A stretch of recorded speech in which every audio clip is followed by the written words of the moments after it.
Welcome back my channel YouTube Handsop Movie. Hai guys, akhirnya film The Conjuring 3 diharapkan menjadi film yang bikin orang kembali ke bioskop setelah nonton film A Quiet Place Part 2. Digadang-gadang jadi penutup trilogi dengan kisah yang lebih luas. Kisah kasus supernatural dari Ed dan Lorraine Warren ini siap hadirkan kengerian di luar nalar mulai bulan Juni 2021 di bioskop kesayangan kita. Namun sebelum ke ceritanya, gue mau ingatkan buat kalian semua bantu support channel ini dengan cara klik tombol subscribe, like, comment, share, serta aktifkan loncengnya agar kalian tidak ketinggalan video terbaru dari Handsop Movie. Oke guys, kalau gitu kita langsung aja ke ceritanya.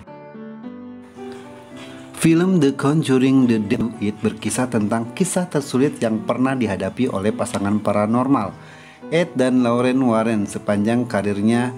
Kisah tersebut berfokus pada kasus pembunuhan nyata yang dilakukan oleh Arnie Johnson pada tahun 1981. Arnie mengaku melakukan pembunuhan tanpa dia sadari karena dirinya pada saat itu sedang dirasuki oleh iblis, sepengakuan Arnie. Lalu, Ed dan Lorraine kemudian turun tangan untuk membuktikan apakah pengakuannya Arnie memang benar atau hanya bualan belaka. Mengingat hukum hanya berlaku pada hal-hal yang nyata, bukan kepada hal-hal yang gaib. Nah, satu hal dalam pembuktian adegan kasus kriminal yang disebabkan oleh kerasukan iblis, sang terdakwa Arnie mengakui bahwa dirinya dirasuki iblis ketika membunuh. Siapa yang percaya? Polisi, pengacara, bahkan pengadilan enggak percaya hal itu terjadi. Maka Ed dan Lorraine yang kerap menangani kasus gaib pun turun tangan dan membuktikan bahwa iblis itu ada. Nah, film horor The Conjuring ini terlihat berbeda dengan pendahulunya. Alasannya karena cakupannya yang lebih luas dan lebih konflik. Bukan sekedar hantu-hantuan di satu rumah saja. Bahkan bisa dibilang film ketiga ini lebih banyak adegan aksi dan thriller dibanding unsur horornya. Sejak awal, dalam film ini kita sudah diperlihatkan suasana rumah yang angker, gelap, berantakan dengan cakaran di setiap dinding. Kemudian dilanjutkan dengan adegan exorcism yang intens dan menyeramkan. Sebagai adegan awal cukup jadi pemanas yang menarik dalam film ini.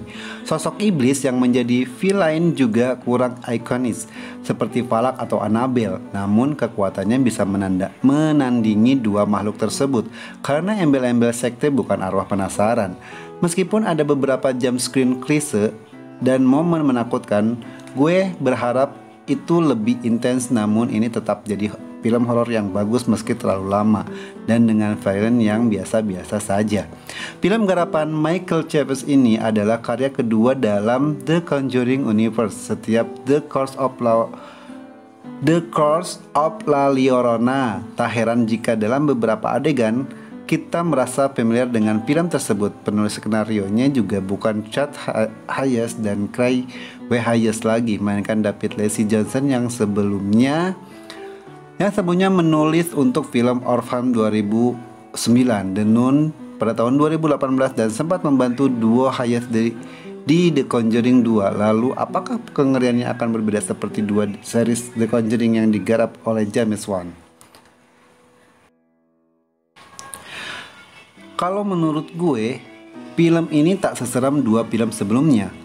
Gue sih mengakui karakter iblisnya tak semenarik film The Nun atau Falak. Sebenarnya gue masih merasakan momen horor yang kuat. Sayangnya tidak merasakan ketegangan yang sama seperti saat gue merasakan di dua film sebelumnya.